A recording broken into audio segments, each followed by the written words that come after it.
pupunta na tayo ngayon sa agency para ipasa yung mga application ko at para magbayad tayo ng mga papeles natin sa pagpalakad kasi sa bali pumunta ako sa agency kasi syempre iba pa rin yung may alam kumpara kung ikaw lang. So little bit mas mahal ng onte kumpara kung ikaw maglalakad. Syempre mas specialized nila yon. Kaya etong agency rin na to, siya yung naglakad ng mga papeles ko nung papunta ako sa Japan, yung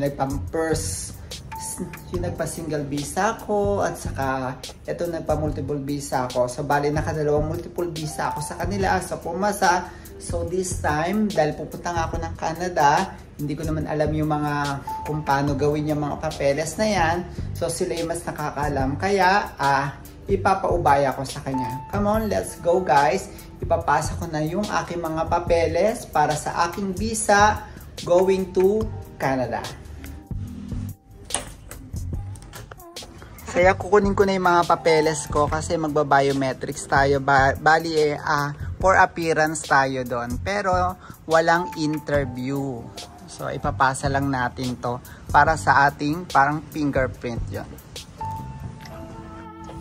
So ito na nga. Binigay na sa akin yung mga papeles ko. Sinauli na sa akin. Kasi ang ginawa lang nila is bali in-scan lang nila isa-isa yung lahat ng documents ko na ipinasa ko sa kanila. So isinauli na nila sa akin kasi naka-register na nga ako for biometrics. And then dadalhin natin to. Pupunta tayo nga sa Monday dahil naka-schedule na tayo sa Monday sa may Canada Visa Application Center sa may World Century Building, Makati City. So pupunta tayo dito doon ng by Monday. So dito by appointment siya. So pag pumunta ka dito, bawal ang gadget, bawal ang bag. So bali ang dadali mo lang. So parang wallet, pera, tapos naka-off yung gadget mo. So bawal siya naka-on sa area na to. At ipe-present mo yung confirmation for your biometrics and then yung reservation mo doon sa may Canada Visa Application Center. So dadali na natin to at yung passport syempre. And then after that bibigyan tayo ng resibo na katunayan na kapag biometrics na tayo sa kanila.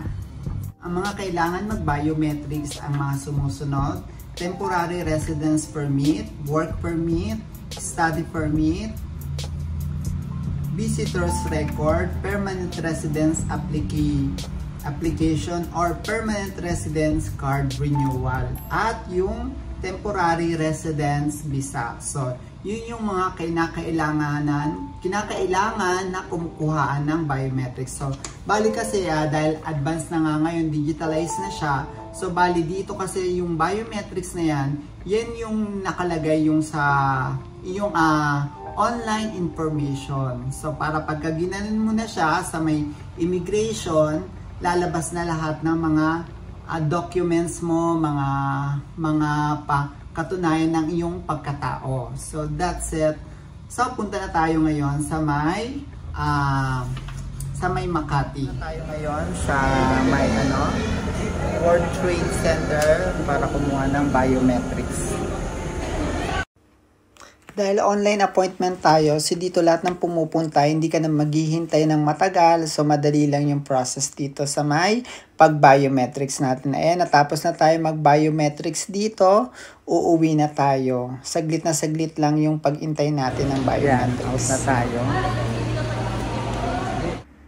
Ipapasa na natin sa agency itong ating biometrics na to at ipapasa naman nila sa Canada Embassy at wait na lang natin ang result kung deny o approve ang ating visa. Hi everyone! So, happy ako ngayong araw na to. So, ang date ngayon is March 17. So, dumating na po yung aking visa. Siyempre, pipick upin ko na po yung passport ko sa agency pinag-applyan ko dahil I hope multiple visa yung dumating sa akin. So excited na po kung sa aking result ng aking visa. So come on, let's go. Punta na natin ang aking approval visa from Canada. Let's go!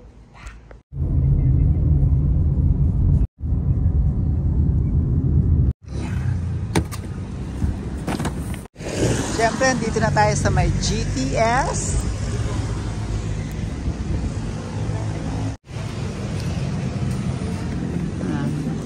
Siyempre, nandito na tayo sa kanilang GTS agency, travel and agency. Kukunin natin ang ating visa approval sa Canada. Pero nagtatago po yun na.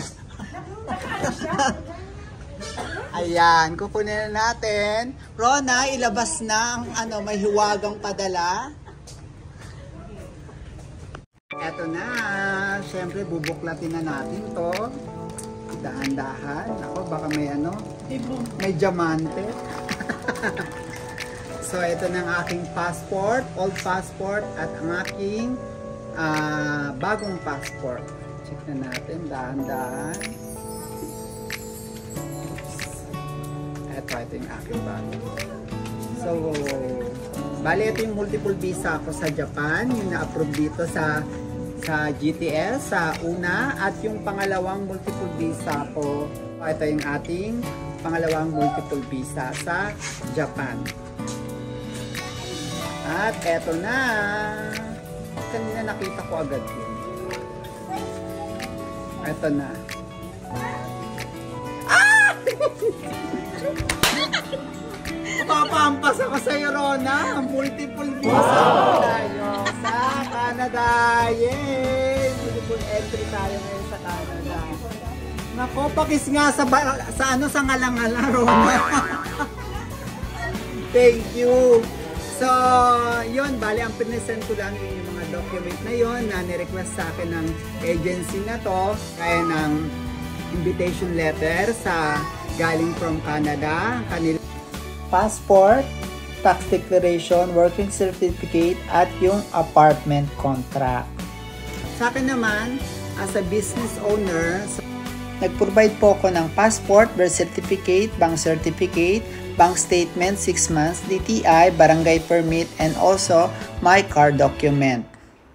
At pictures. Yung bank statement ko, 6 months bank statement for the present 2014, at sinama ko na rin yung bank statement ko, bali pinasa na rin ni Rona yon yung last year, kasi yung last year ko mas malaki yung pera, pumalo yun ng kulang-kulang 500,000. So etong currently 2014, hindi siya po 2024, mga nasa 150,000 lang, no, Rona. So, mas maliit. Kaya, pinaback-upan ko siya nung nakarang bank statement ko na 6 months na umabot siya ng less than 493,000. Yun po. So, ito na, excited na ako. Ready na ako pumunta ng Canada. See you, Canada. See you again. Another day, another Art Iba Pa. Dito pa rin sa aking YouTube channel na Art Iba Pa. So, see you sa aking travel naman dito sa may Canada. Alam mo, lucky daw talaga tayo ngayon kasi talaga na-approve tayo ng visa, kasi yung iba kahit may pera, di ba, nadi-deny sila. Magkano ron na yung pera ng iba pagka nag-a-apply sila? 500,000. Ilan yung mga na-deny nitong past year? 2. Okay. Nakikita ko kasi sa side ko, siguro dahil meron akong business yon, tapos meron akong anak sa pagkakadalaga, pero nagulat ako, lumabas siya sa likuran. Pala, gusto ko pa nga mabuntis, kaya lang hirap talaga ako magbuntis. Ayun, kaya thank you talaga ako sa Lord. Back to visa tayo dahil talagang nasa atin ng 4 na bato. Nagliliwanag. So, upload tayo sa multiple visa.